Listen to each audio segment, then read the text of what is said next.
What happens when one of Hollywood's most legendary actors sits down for what should have been a simple interview, only for the host to push things just a little too far? Tonight, we're diving into the explosive moment when Jack Nicholson completely lost his cool on the Jimmy Kimmel show.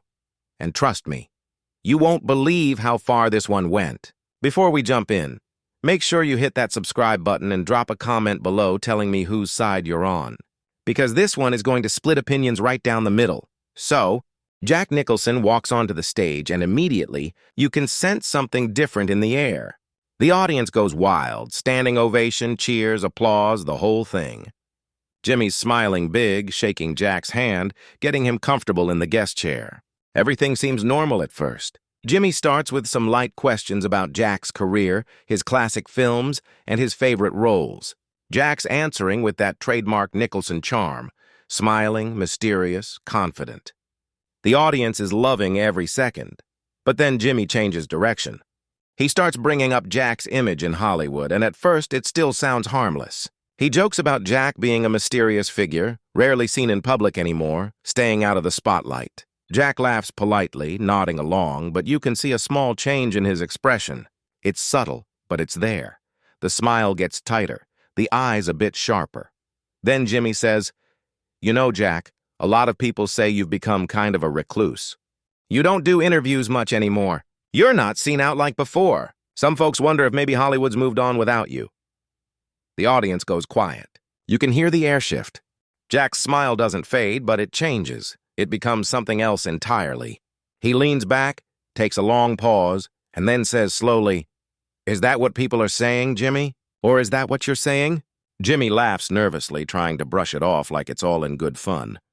No, I'm just asking what everyone's curious about. You're a legend, Jack.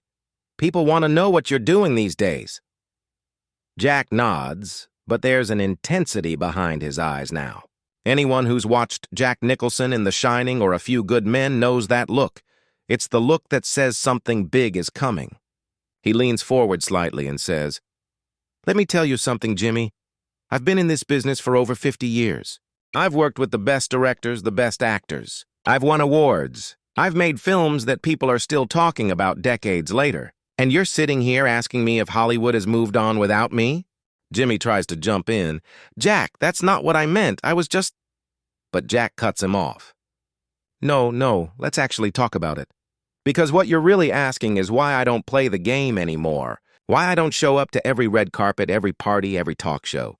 Why I don't pretend that I need any of this to remind myself who I am or what I've done. Now the audience is completely silent. This isn't light banter anymore. This is raw, real tension unfolding live on TV. Jimmy's grin is gone. He's clearly unsure how to handle this. Jack keeps going. "You want to know why I don't do many interviews, Jimmy? Because I've earned the right not to. Because I don't owe anyone an explanation for how I live my life. I've given this industry everything I had, and if I want to step back and enjoy myself, I've earned that.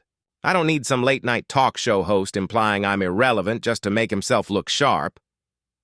Jimmy opens his mouth but doesn't speak right away. You can see him searching for words. Finally, he says, "Jack, that's not what I was saying. I have nothing but respect for you. You're one of the greatest actors ever." Jack leans forward, his voice calm but cutting. "Then why'd you bring it up, Jimmy? What did you think you'd get from that question? Did you think I'd admit that I'm desperate for attention? That I'm clinging to the past?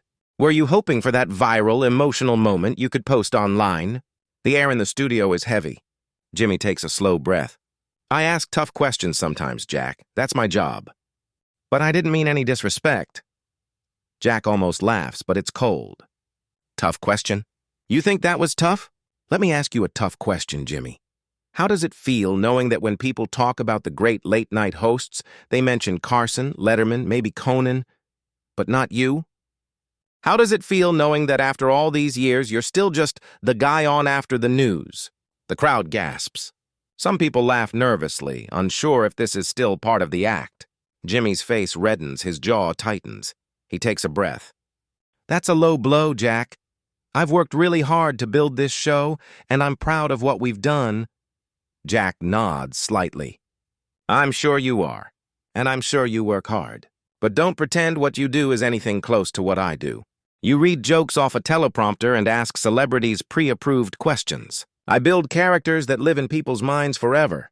We're not in the same game, Jimmy. Not even close. Jimmy's tone changes. He's not joking anymore. You know what, Jack? Maybe you're right. I'm not a legendary actor, but at least I'm still out here doing it. At least I'm relevant. At least people still care about what I say. When was the last time you made a movie anyone cared about? And there it is. The line that crosses everything. Jack's face goes dark. For a second, it looks like he might walk off. But instead, he leans forward, voice quiet but full of steel. Careful, Jimmy.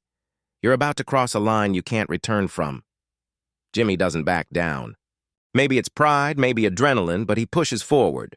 What line, Jack? The line where I point out the truth? You act like you don't need Hollywood, but the truth is Hollywood doesn't need you anymore. You're not working because nobody's asking you to. The crowd is in shock. You can hear whispers. Nobody knows what to do. Jack's stare is steady, unblinking. Then slowly a smile spreads across his face. A dangerous smile. Nobody's asking me?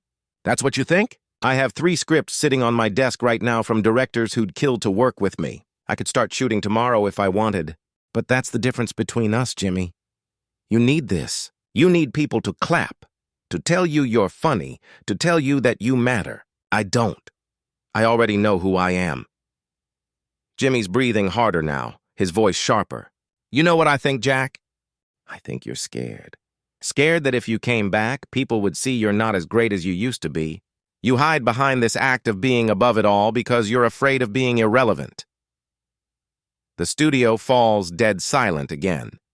Jack stands slowly, not storming off but with intent. You want to talk about scared?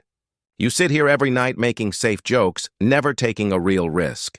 You're terrified of losing this desk, this show. Because if this goes away, what else do you have? At least when I was at my peak, I was fearless. Jimmy stands too, his voice raised. Fearless? You came here and insulted me on my own show. You think that's fearless? I invited you out of respect, and you've done nothing but tear me down. Jack laughs dryly. You started it, Jimmy. You're the one who implied I'm washed up. Don't act surprised when I bite back. Jimmy points toward him, his hand trembling slightly. I asked one question about your career, and you turned it into a war. You made it personal because you can't stand not being worshipped anymore. Jack's eyes narrow. You think I need worship? Look in the mirror, son. You invited me here hoping some of my legend would rub off on you. You wanted that big moment. Congratulations, you got one. Just not the one you expected. Jimmy's voice shakes with anger. You're stuck in the past, Jack. You think your legacy lets you treat people however you want. But that doesn't give you the right to come on my show and disrespect what I do. Jack steps closer, lowering his voice. I don't act like I'm better than everyone, Jimmy. I act like I'm better than you. Because I am. I've earned that through 5 decades of work that means something. What have you earned? A paycheck and airtime. The audience is reacting now, some booing, some clapping, some just stunned. Jimmy looks shaken but defiant. You want to talk about your legacy? Fine. You were great in the 70s and 80s, nobody denies that. But the last 20 years? Come on, Jack, you did movies for money. You coasted. You let your name do the work. You stopped caring, Jack scoffs. One shot at what? Being forgettable? No one's going to remember this show 10 years from now. You're not Carson, not Letterman, not even Fallon. You're just another face behind a desk, and when you're gone, someone else will take your place and no one will notice. Jimmy's face goes cold. Get off my stage, he says, raises an eyebrow. What was that? I said, get off my stage. Jimmy snaps louder. This interview's over. You don't come here, insult me, insult my show, and just sit there like nothing happened. Leave. Jack laughs bitterly. Now you want to play tough? You start the fire and now you're mad it burned too hot? That's funny. Jimmy's voice shakes with anger. I didn't start anything. I asked you one question and you turned it into this mess. You made it personal. You made it ugly. Jack spreads his arms, addressing the crowd. You asked me why I don't work as much, and you twisted it like I'm done, like I'm irrelevant. That's not curiosity, Jimmy. That's an accusation. And yeah, I answered. Honestly, you just couldn't handle it. Jimmy steps out from behind the desk, only a few feet away from Jack now. Honesty? You call that honesty? You didn't answer anything. You attacked me. You went aft,